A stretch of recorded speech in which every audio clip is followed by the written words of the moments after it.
Welcome to Viji's மாதிரி சமையல். இன்றைக்கி என்ன பார்க்க போகிறோம்னா, நம்ம வந்து முருங்கைக்கீரை பக்கோடா பார்க்க போகிறோம். அதுக்கு 200 கடலை மாவு எடுத்துருக்கேன். அதில் ஒரு 50 கிராம் வந்து அரிசி மாவு போட்டுக்கிறேன். ஒரு 1½ ஸ்பூன் வந்து கார்ன் மாவு போட்டிருக்கேன். ஒரு 1/4 ஸ்பூன் பெரிய சீரகம், ஒரு ஸ்பூன் வந்து ஜீரகம் ரெண்டையும் சேர்த்து போட்டுக்கிறேன். ஒரு 1/4 ஸ்பூன் வந்து பெருங்காயத்தூள் சேர்த்துக்கிறேன். அதே மாதிரி ஒரு 1/2 ஸ்பூன் உப்பை வந்து தண்ணியில் கரைச்சிருக்கேன், அதையும் சேர்த்து ஊற்றிக்கிறேன். ஒரு ஸ்பூன் வீட்டில் அரைச்ச மிளகாத்தூள் போட்டுக்கிறேன். அதோட 2 கைப்பிடி வந்து முருங்கைக்கீரை போட்டுக்கிறேன்.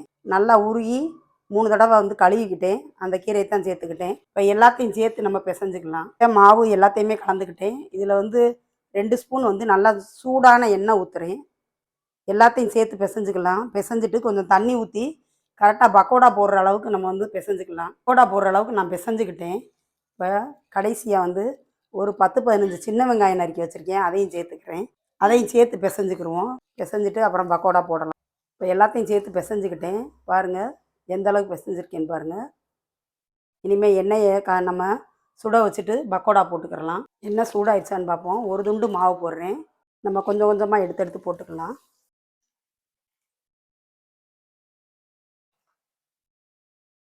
எந்த அளவுக்கு போட முடியுமோ அந்த அளவுக்கு போட்டு விடுங்க.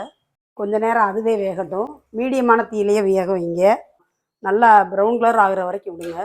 இப்போ நல்லா வெந்துருச்சு. நான் எடுத்துக்கிற போகிறேன்.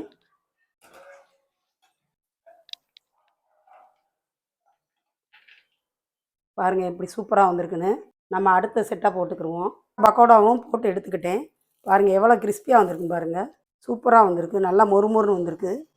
நீங்கள் ஸ்டோர் பண்ணி வச்சிங்கன்னா நல்லா மொறுமொறுப்போடையே நீங்கள் வந்து 5 நாள் அதே டேஸ்ட்டோடையே சாப்பிட்லாம். என்னென்னா வந்து கீரை வந்து புது கீரையாக அன்னைக்கே நீங்கள் வாங்கின கீரையாக இருக்கணும். அந்த மாதிரி தான் வைக்கணும். இதுன்னு இல்லை, கீரை வைக்கிறப்பையுமே அன்னைக்கே வாங்கின கீரையவே வைங்க.